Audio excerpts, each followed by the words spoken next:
السلام عليكم ورحمة الله.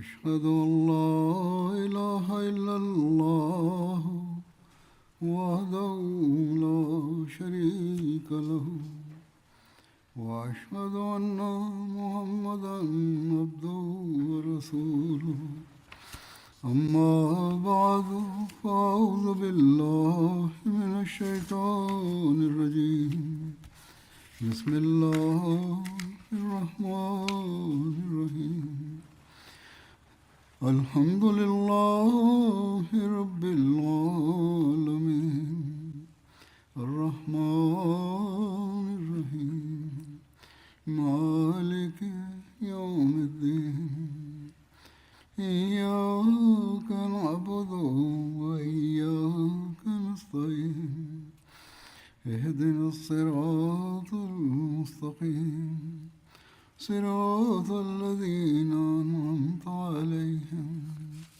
غير المغضوب عليهم ولا الضالين.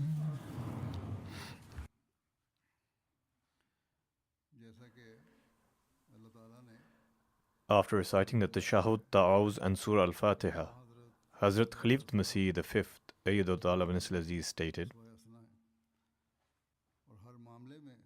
just as Allah the Almighty has taught us, the Holy Prophet ﷺ is an excellent model for us in every regard. In the previous sermons, the love of the Holy Prophet ﷺ for Allah was being discussed under this very topic. Whilst discussing his love for Allah, the standards of his worship was also mentioned. I intended to discuss his worship after having completed the topic of his love for Allah. However, when I started mentioning about his love for Allah, many incidents of his worship were also mentioned. Although I wanted to, I was unable to separate these two topics as both are intertwined. Worship is not possible without the love of Allah, and to love Allah is not possible without worship. If one does not love Allah, they cannot truly worship Him either. Nevertheless, I will elaborate further on this topic today, but from the perspective of worship. However, as I mentioned in the previous sermon, the pinnacle of this is the love of Allah the Almighty. In reference to a verse, I have already elaborated in the previous sermon how Allah the Almighty has mentioned the status of the worship of the Holy Prophet ﷺ in the Holy Quran. Allah the Almighty states, قُلْ إِنَّا صَلَاتِي وَنُسُكِي وَمَحْيَايَ وَمَمَاتِي لِلَّهِ رَبِّ الْعَالَمِينَ, which means to say, my prayer and my sacrifice and my life and death are all for Allah, the Lord of all the worlds. As I mentioned, I have already expounded on this verse in the previous sermon. As such, there is no need to repeat it again. Following this, Allah the Almighty commanded the Holy Prophet ﷺ to proclaim, فَاتَّبِعُونِي يُحْبِبْكُمُ اللَّهُ, which means follow me, then Allah will love you, thus commanding us to acquire those standards as well. Allah the Almighty says that tell people that if you follow me, then Allah will love you as well, and you will be able to acquire the love of Allah. Thus, by commanding the Holy Prophet ﷺ to make this announcement, Allah the Almighty also commanded us to make sincere efforts to attain these standards. With regards to worship, Allah the Almighty has given us countless commands in the Holy Quran through the Holy Prophet ﷺ.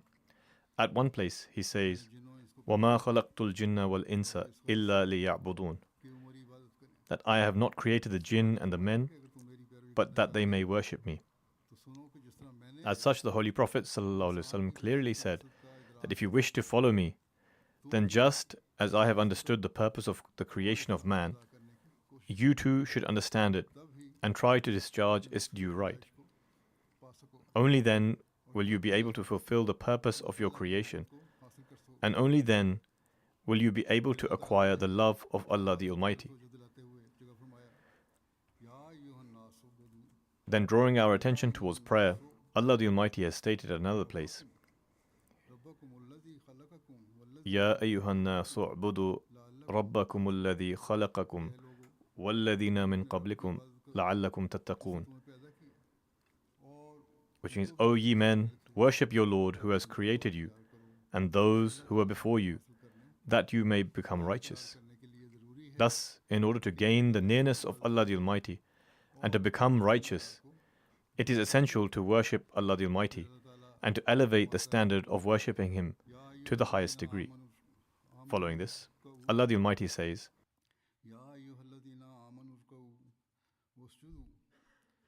يَا أَيُّهَا الَّذِينَ آمَنُوا ارْكَعُوا وَاسْجُدُوا وَاعْبُدُوا رَبَّكُمْ وَافْعَلُوا الْخَيْرَ لَعَلَّكُمْ تُفْلِحُونَ. Which means, O ye who believe, bow down and prostrate yourselves in prayer, and worship your Lord, and do good deeds that you may prosper.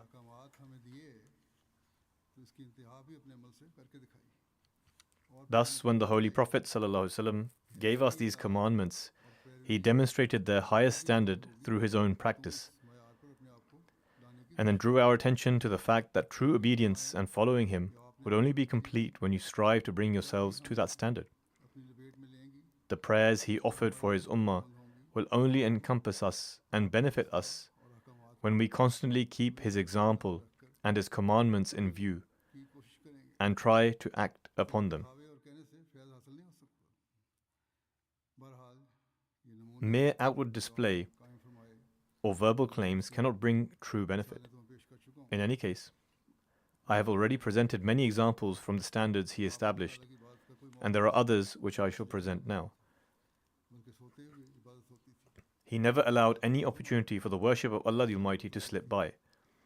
Rather, even while sleeping, he was engaged in worship. As he himself stated, "My eyes sleep, but my heart is never heedless of the remembrance and worship of Allah the Almighty." He also instructed his followers that this should be their standard, that Allah the Almighty should always remain before them, as it were. In matters of worship, he would analyze himself with absolute precision. In this regard, there is a narration in which Hazrat Aisha radiallahu anha stated that the Holy Prophet sallallahu alaihi wasallam once offered prayer wearing a cloak that had patterns on it. He glanced at its patterns once, and when he finished the prayer, he said, "Take this cloak of mine to Abu Jaham, and bring me Abu Jaham's Ambijani cloak, i.e. a plain cloak without patterns.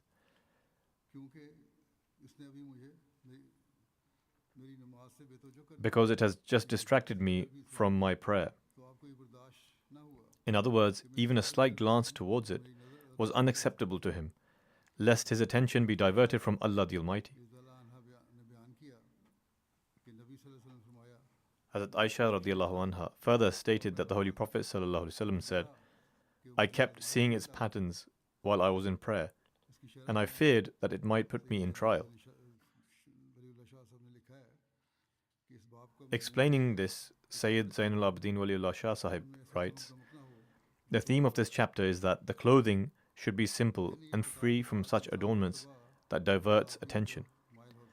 With intellectual development, a person is naturally inclined towards simplicity."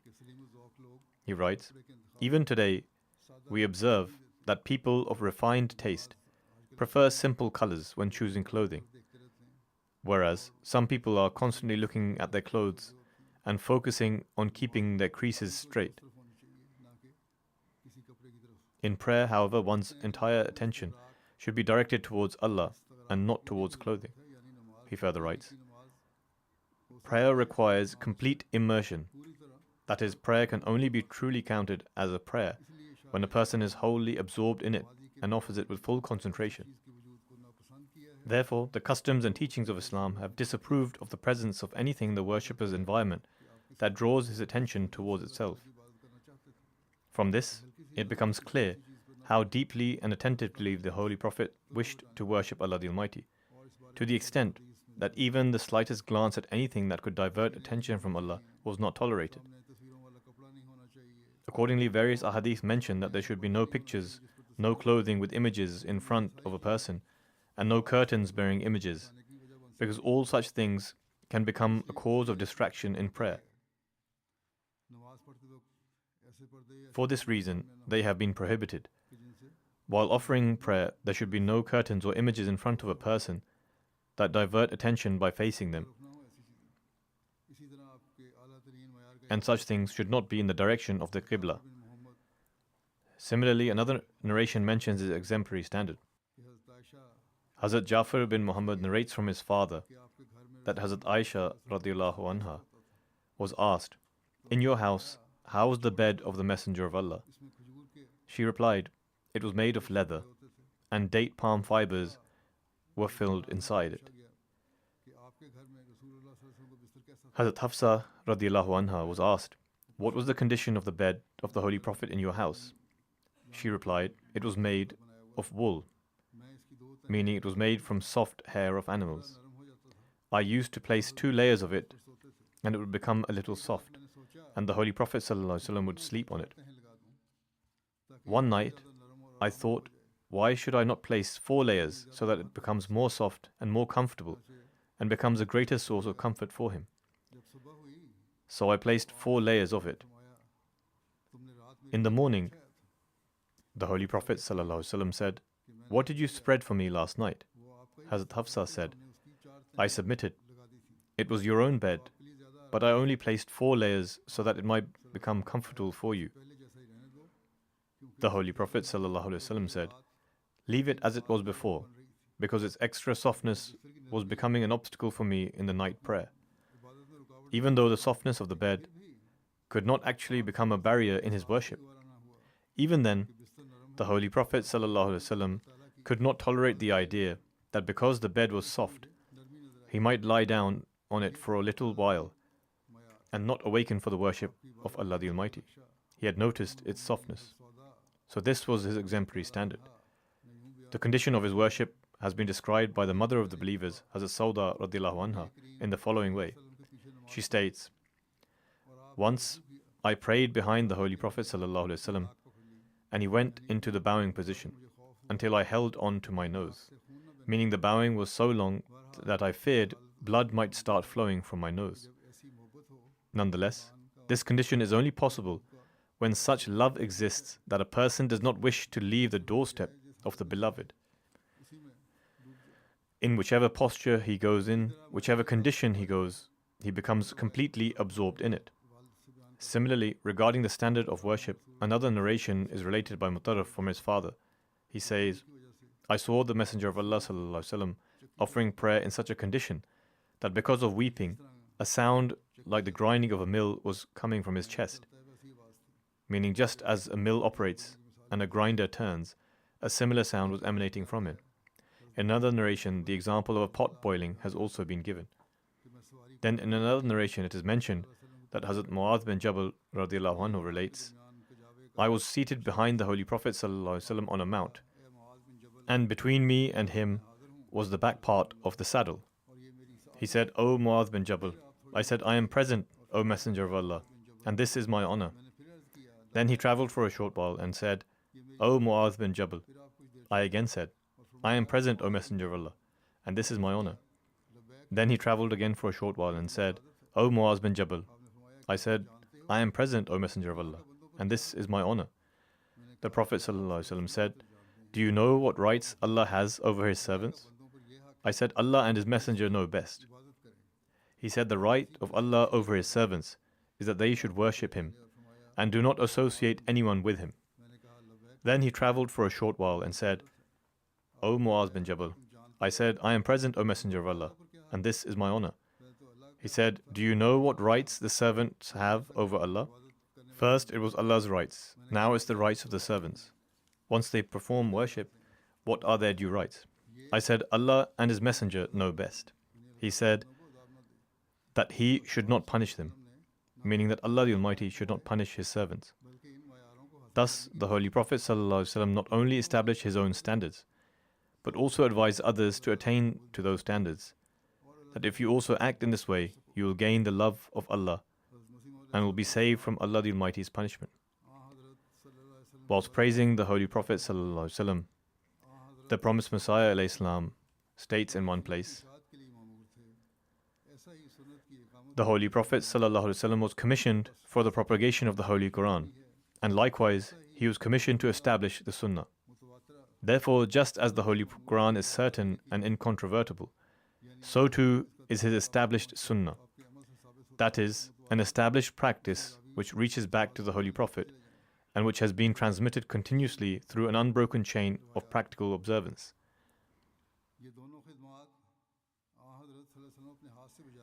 Both of these services were personally fulfilled by the Holy Prophet, and he regarded both as his duty. When the commandment concerning prayer was revealed, the Holy Prophet ﷺ explained the word of Allah the Almighty through his own practice and demonstrated it in a practical form. Thus he demonstrated that these are the units of prayer of Fajr prayer, these are of Maghrib, and likewise specified the rakats of the remaining prayers. In the same manner, he demonstrated the performance of Hajj through his own example. And thereafter, by personally obligating thousands of companions to adhere to his practice, he firmly established a powerful and enduring system of practical continuity. He demonstrated these acts himself and then ensured their observance by others. Thus, that practical model which continues to be witnessed and experienced within the Ummah as an established practice is what is called the Sunnah. The Prophet ﷺ further states, "Ahadith were not written down in the presence of the Holy Prophet, nor was there any formal arrangement made at the time for their compilation." The Prophet ﷺ was drawing a comparison between Sunnah and Hadith, seeking to clarify the distinction between the two. He stated that the Sunnah precedes Hadith in rank, and that the position of the Hadith comes after. Moreover, any Hadith that does not conflict with the Holy Quran or with the Sunnah of the Holy Prophet is to be regarded as authentic. Hence, while praising the lofty standards of worship established by the Holy Prophet, he also made it clear that he demonstrated all of these acts through his own practice, exhorted his followers to act upon them, and ensured that they do so. This then is the Sunnah that has continued to reach us until this day.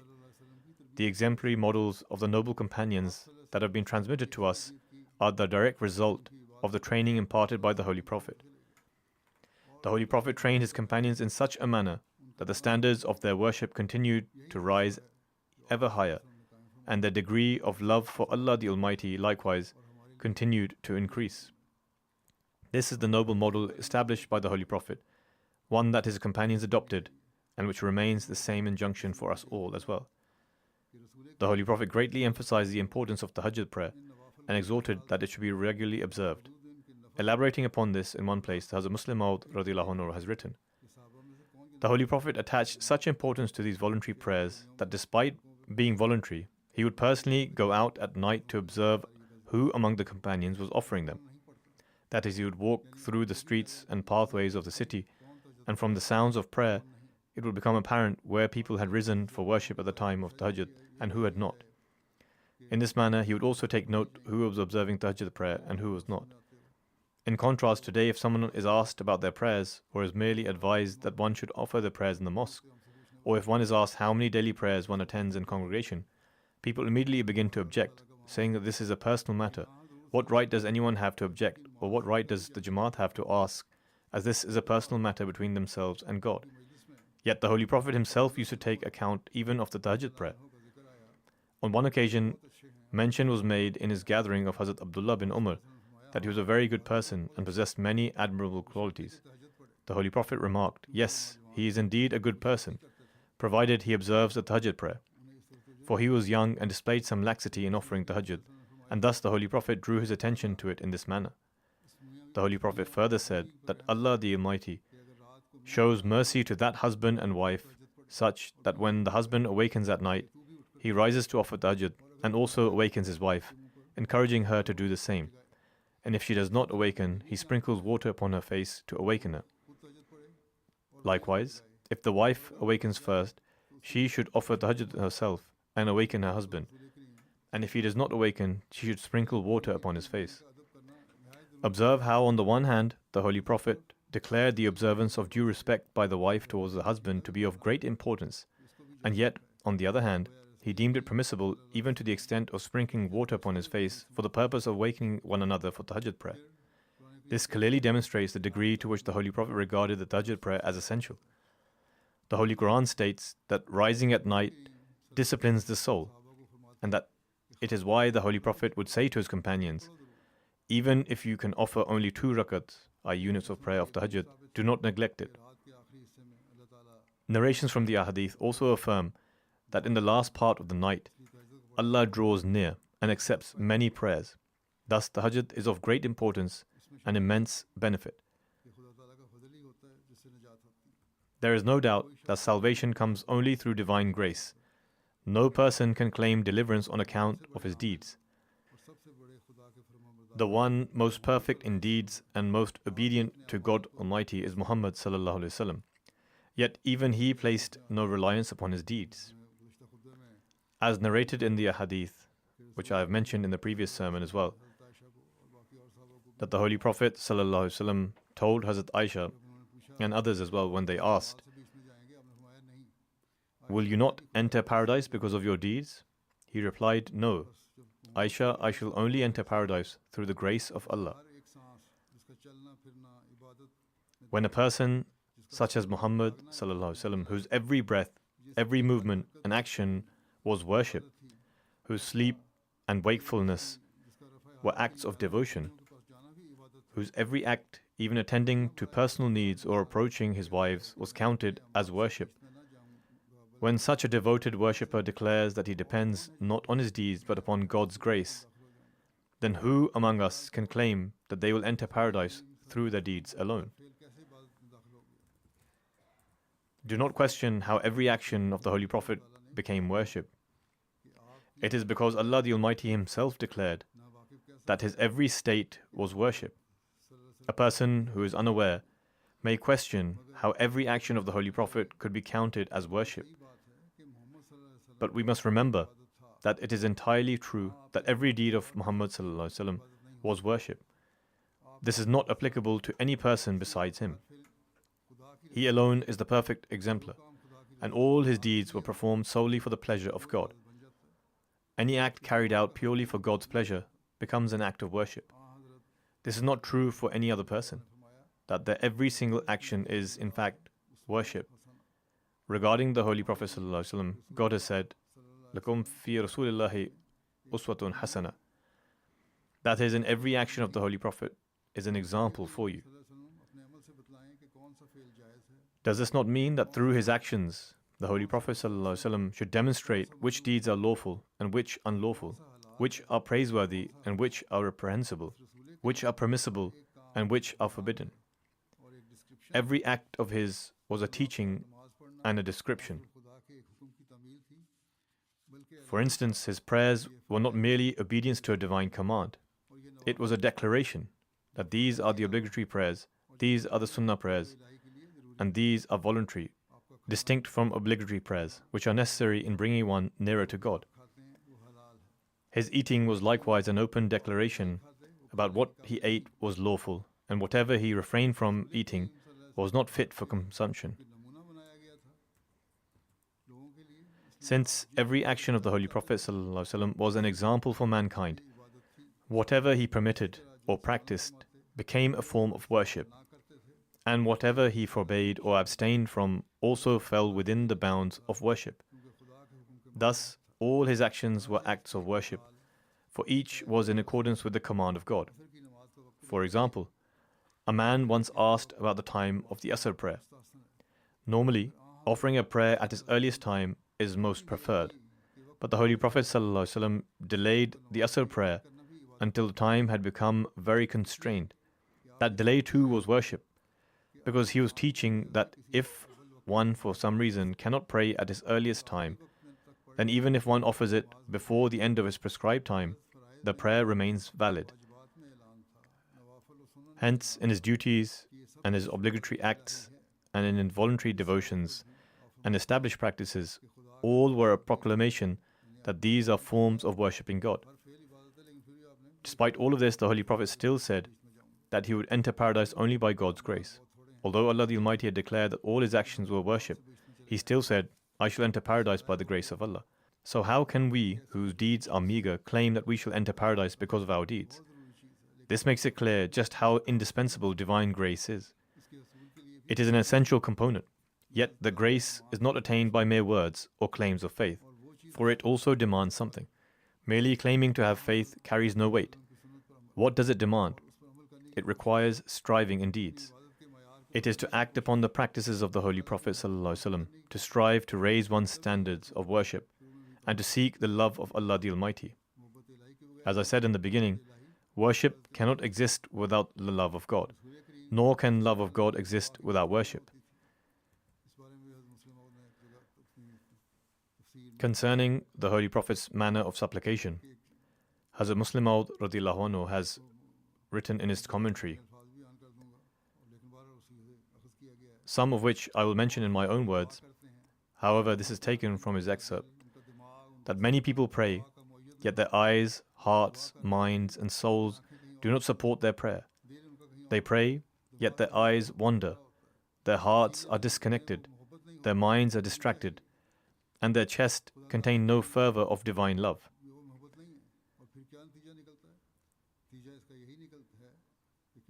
The result is that since their hearts and minds do not support the supplication, their prayer remains a hollow formality.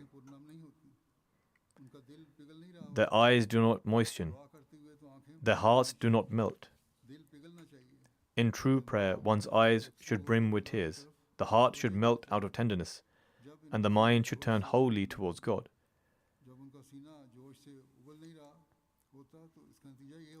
When the chest does not surge with passion, the prayer disperses like dust in the wind.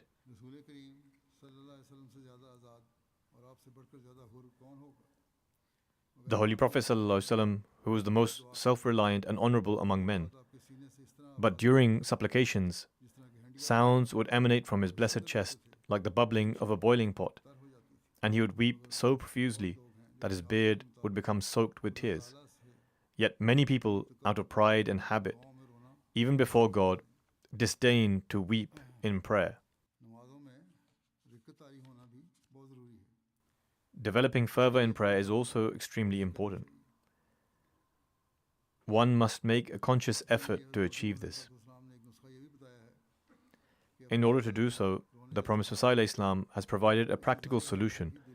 One should compose their facial expression to resemble crying, for the external state has an effect upon the heart, and then tears naturally begin to flow.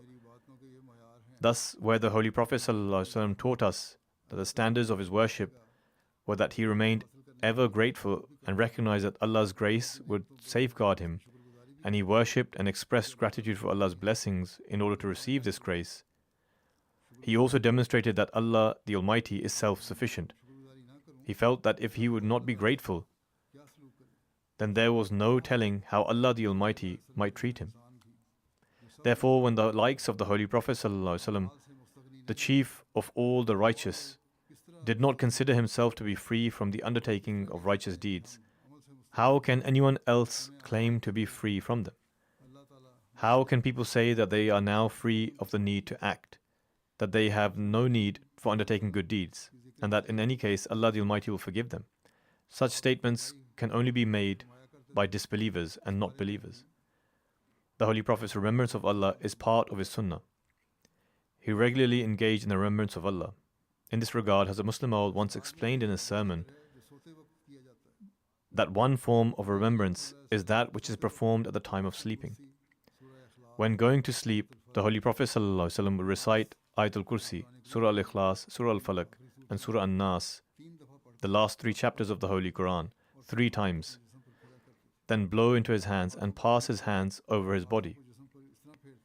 He would begin from the head and pass his hands over his body as far as they could reach. This is a sunnah of the Holy Prophet ﷺ. Any act which he consistently and regularly observed as a religious practice is termed sunnah. Since he always observed this form of remembrance, reciting Ayatul Kursi and the last 3 chapters of the Holy Quran, every Muslim should adhere to this sunnah, and indeed make it an essential part of their life. Thus, remembrance of Allah should not be abandoned with the thought that it is not entirely essential, and that overlooking it would not lead one to hell, nor should one think that remembrance of Allah alone is sufficient to lead one to paradise, with no need for carrying out any deeds. The obligatory duties must also be fulfilled. Some people write to me asking for a small supplication or a form of remembrance which they can practice so that they may develop virtue, so that their sins may be removed, their affairs may be resolved, and they may attain nearness to Allah the Almighty. The foremost practice is worship, that is the obligatory prayers. In addition to the obligatory prayers, the Holy Prophet also offered voluntary prayers. Therefore, a person must first attain the standards of presenting oneself before Allah the Almighty in prayer. Then come to the voluntary prayers, and then the remembrance of God. Remembrance of Allah leads a person towards virtue, but one must simultaneously adopt other moral qualities as well. A person must adopt a high moral character. To attain the nearness of Allah the Almighty, to resolve one's problems, and to secure the acceptance of one's prayers, it is essential to act upon every command of Allah the Almighty, and to do so in a manner that demonstrated by the Holy Prophet. One must strive towards this and adhere to the complete Sunnah. In any case, one should not think that abandoning remembrance of Allah leads to hell, nor that the remembrance of Allah alone will lead to paradise or resolve all problems. Deeds are essential, and fulfilling the obligatory duties are essential. When someone like the Holy Prophet ﷺ employed the remembrance of Allah for his progress, how can we claim that we have no need for the remembrance of Allah? It was a sunnah of the Holy Prophet that whenever he went to sleep, he would recite Ayatul Kursi and the last 3 chapters of the Holy Quran 3 times, as mentioned, then blow into his hands and pass them over his body.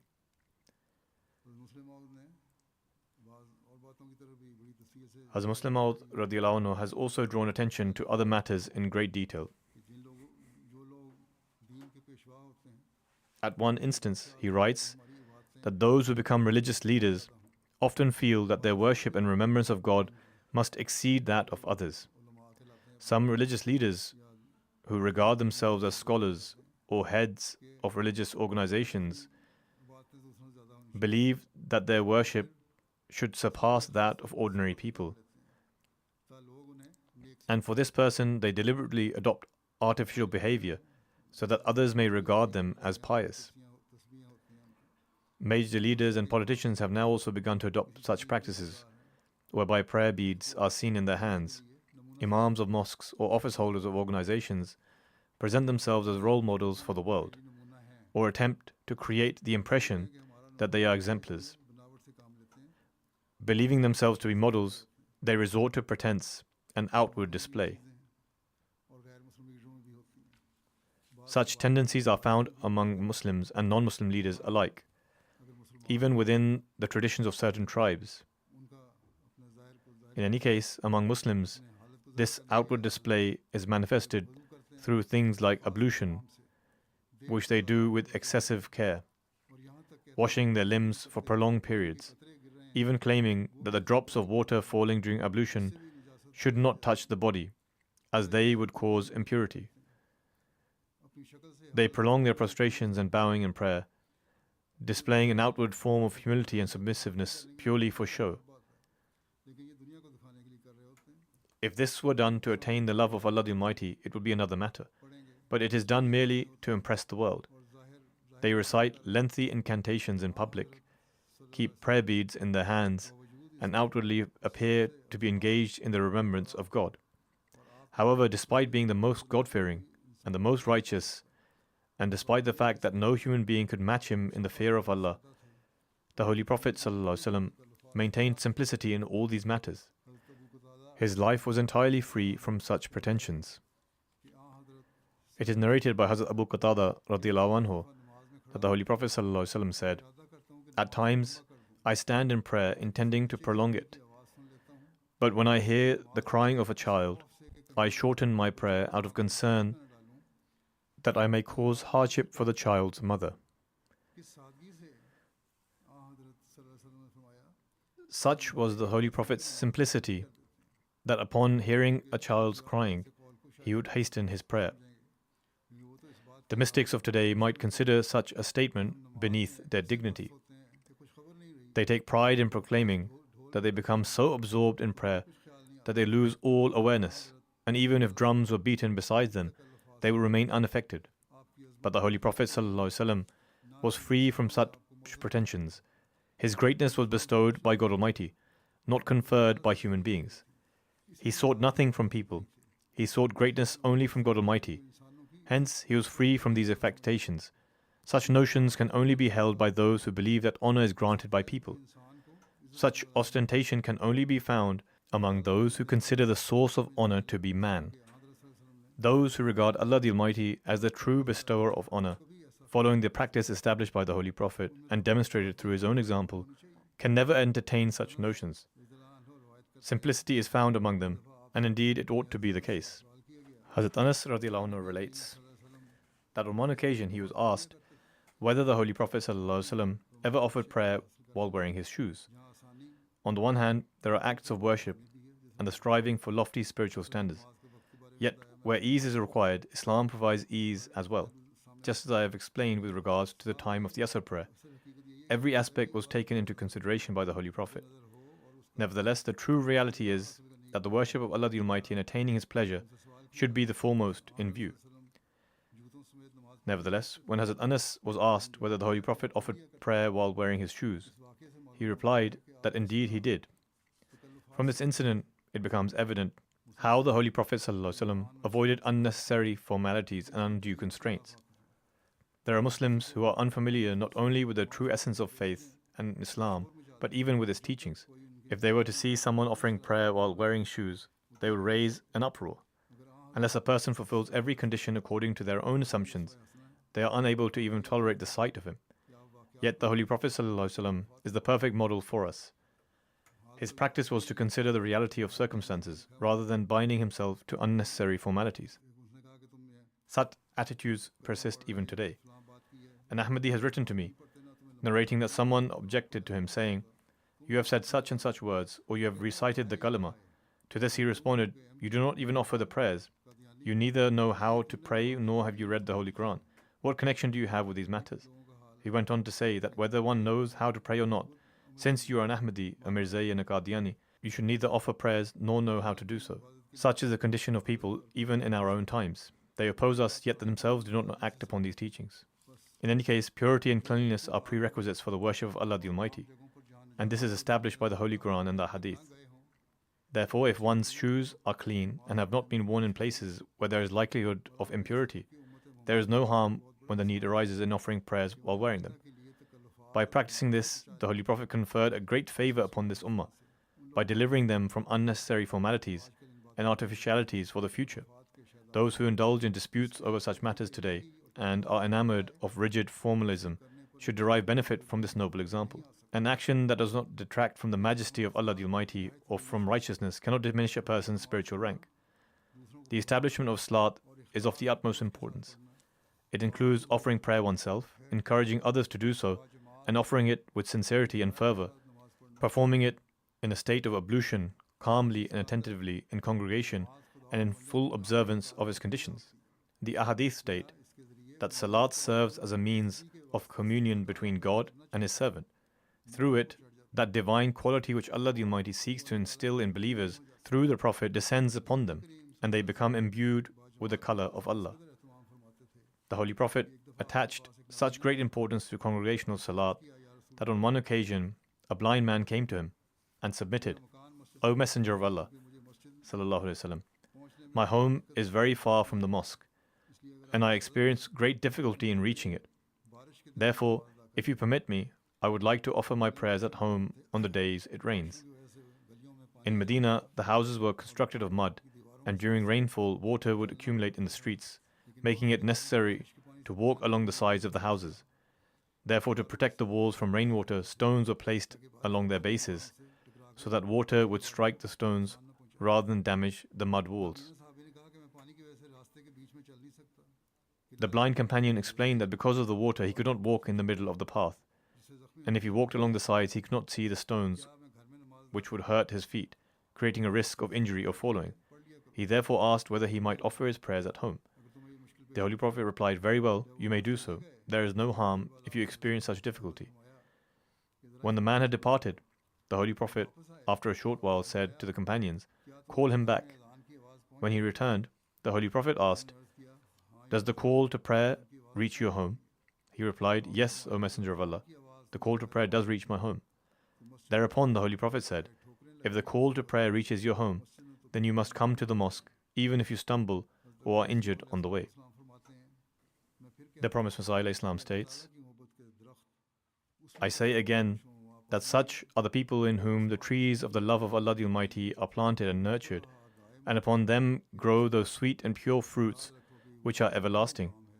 Remember that this is the very station at which the spiritual journey of the Sufis reaches its culmination. When the seeker arrives at this point, he beholds nothing but the manifestation of God." He further states, "When one reaches that state of ta'abbud, i.e. offering prayer in its correct form, deemed to be prayer in its true essence, it is in this state that one only remembers Allah the Almighty, and while worshipping Him, only Allah remains his focus. This is termed as true worship." The Prophet ﷺ states, "Innani lakum minhu nadhirun wa bashir." I am to you a warner and a bearer of glad tidings from Him. The Prophet ﷺ states, "Since this ta'abbud tam, that is complete and absolute devotion rendered purely and exclusively for Allah the Almighty, is a matter of the highest significance, a human being cannot fulfill it without a noble example and a perfect model. Nor can one accomplish this without the full effect of a holy and divine power. For this very reason, the Holy Prophet ﷺ stated that he had been sent by that very God as a warner and a bearer of glad tidings. If you accept me and obey me, then there are glad tidings for you, for I am a bearer of glad tidings. But if you reject me, then remember that I have come as a warner, and you will then have to face great punishments and afflictions. Thus, this is a matter which we must ponder over deeply. Having accepted the Holy Prophet ﷺ by following his perfect example, we have accepted him as the one who gives glad tidings. Yet, we can attain these glad tidings only when we fulfill the due rites of our worship and endeavor to attain that standard which is required to follow his noble example. It should be remembered that such endeavor demands sacrifice. It requires striving. Upon asking, some people easily say that they try to offer the 5 daily prayers. This is akin to deceiving one's own self. If one's effort is genuine, it would be accompanied by a deep concern and restlessness. Therefore, we need to analyze ourselves and to see whether our efforts are truly sincere efforts or not. The Promised Messiah Islam stated, "Observe the condition of the Holy Prophet's worship. He would go to the cave Hira, a cave where there was fear of all kinds of wild animals, snakes, leopards, etc. It has already been mentioned earlier that he would go there to supplicate and pray. Having mentioned this, the Prophet ﷺ stated, "It is a general rule that when the attraction of one side increases significantly, the fear of the other side is removed from the heart. When the attraction of the love of Allah the Almighty increases and one's attention is drawn towards his worship, then the fear of otherworldly things vanishes." The Promised Messiah then gives an example. Some women who are easily frightened have been observed going to places out of necessity in the dark of night when a child is sick, where it would be difficult for them to go even during the day. The Promised Messiah states, "When fear of God and love prevails, all other fears and types of love disappear. Isolation is necessary for making such a supplication. It is through such a complete relationship that divine splendor becomes manifest, and every relationship requires such privacy, i.e., it is manifested only when one forges a connection with God in isolation." He further states, "Worship should be solely for Allah the Almighty and not out of pretentiousness. If in obedience, worship and service one proceeds with patience, Allah will never allow it to be wasted. In Islam, there have been thousands whom people recognize solely through their spiritual light. They do not need saffron-colored garments, long cloaks, or a special attire to distinguish them. Nor have the righteous servants of God worn such clothing, whereby adorning such cloaks, they might be considered great ascetics, Sufis, or exceptionally pious. The Holy Prophet ﷺ did not wear any distinctive garment by which he could be recognized among the people. Rather, on one occasion, a man mistook Hazrat Abu Bakr radiallahu anhu for the Prophet and shook hands with him, showing him great reverence and respect. Subsequently, Hazrat Abu Bakr stood up and began to fan the Prophet of God ﷺ, thereby demonstrating not through words but through action that this is the Holy Prophet and I am merely a servant. When a person worships God, what need do they have to wear such colorful garments, adopt a special appearance, or walk around adorned with rosaries and garlands? That is, some people hang garlands or beads around their necks and carry long rosaries in their hands. Such people belong to the world. They are not of God. Those who seek the path of God do not spend time in making special arrangements of a particular dress or uniform. They wish to remain hidden from the gaze of creation. However, in accordance with His wisdom, Allah the Almighty causes some to go out into the open so that He may furnish proof of His divinity.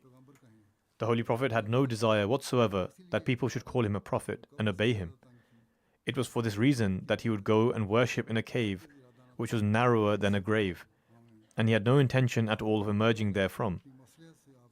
Ultimately, Allah the Almighty, in accordance with His wisdom, brought him out and through him manifested His light to the world.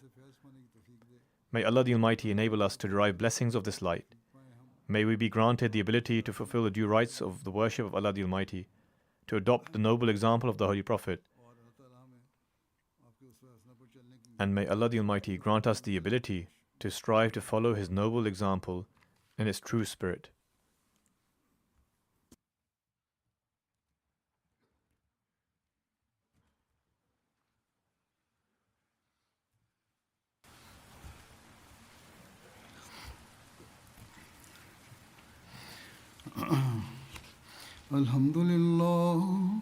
الحمد لله نحمده ونستعينه ونستغفره ونؤمن به ونتوكل عليه ونعوذ بالله من شرور أنفسنا ومن سيئات أعمالنا من يهده الله فلا مضل له ومن يضلل فلا هادي له ونشهد أن لا إله إلا الله ونشهد أن محمدا عبده ورسوله عباد الله رحمكم الله إن الله يأمر بالعدل والإحسان وإيتاء ذي القربى وينهى عن الفحشاء والمنكر والبغي يعظكم لعلكم تذكرون اذكروا الله يذكركم وادعوه يستجب لكم ولذكر الله أكبر